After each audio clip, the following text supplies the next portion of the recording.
श्री रामचंद्र भगवान की जय हो। आज हम आपको कुछ छोटी सी बात बता रहे हैं। बात तो छोटी है लेकिन उसका लाभ बहुत ही बड़ा है। ये करने से बहुत ही अच्छा फल प्राप्त होता है। जब प्रभु ने हमें इस पृथ्वी पर भेजा था उस समय कुछ कर्म हमें प्रभु ने दिए थे, लेकिन इस मृत्यु लोक पर आकर के इस माया का स्पर्श होने से हम उन बातों को भूल गए।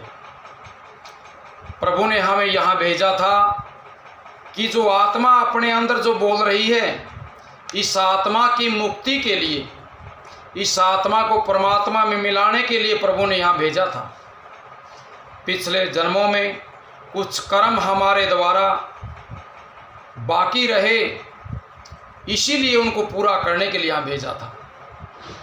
जब हम इस पृथ्वी पर आते हैं इस मानव शरीर में, तो 3 ऋण हमारे ऊपर होते हैं। जब माता के गर्भ से निकलते हैं उसी समय से 3 ऋण हमारे ऊपर हो जाते हैं। वो ऋण हैं देवता ऋण, पितृ ऋण और ऋषि ऋण। इनसे मुक्त कब होते हैं?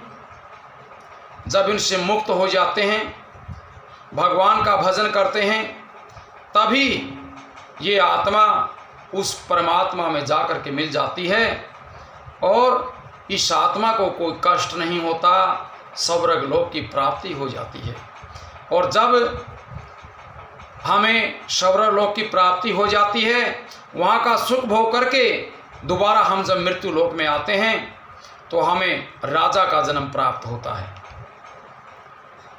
तपेश्वरी सो राजेश्वरी और राजेश्वरी सो नरकेश्वरी।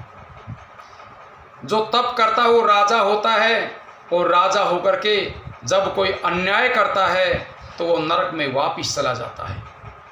और जब अच्छे कर्म करता है राजा होकर के, तो वो भगवान के परम धाम को पहुंच जाता है। अब उन 3 ऋणों से मुक्त होने के लिए हम आपको एक छोटी सी बात बताते हैं। आप बात को बड़े ध्यान से सुनें। संध्या स्नानम जपस्यैव देवतानां च पूजनम वैश्वदेवं तथा आतिथ्यम षट्कर्माणि दिने दिने। 6 कर्म हमारे लिए बताए गए हैं।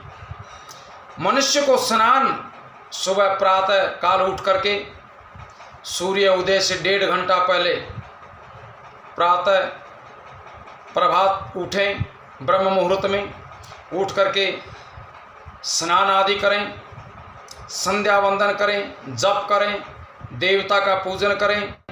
फिर कौवे के लिए, कुत्ते के लिए ये 3 बलि जरूर देनी चाहिए। गऊ को, कुत्ते को और काक को रोटी जरूर देनी चाहिए। और फिर अतिथि का सत्कार। ये 6 कर्म प्रतिदिन करने से और कुछ कार्य करने की ज़रूरत नहीं होती है।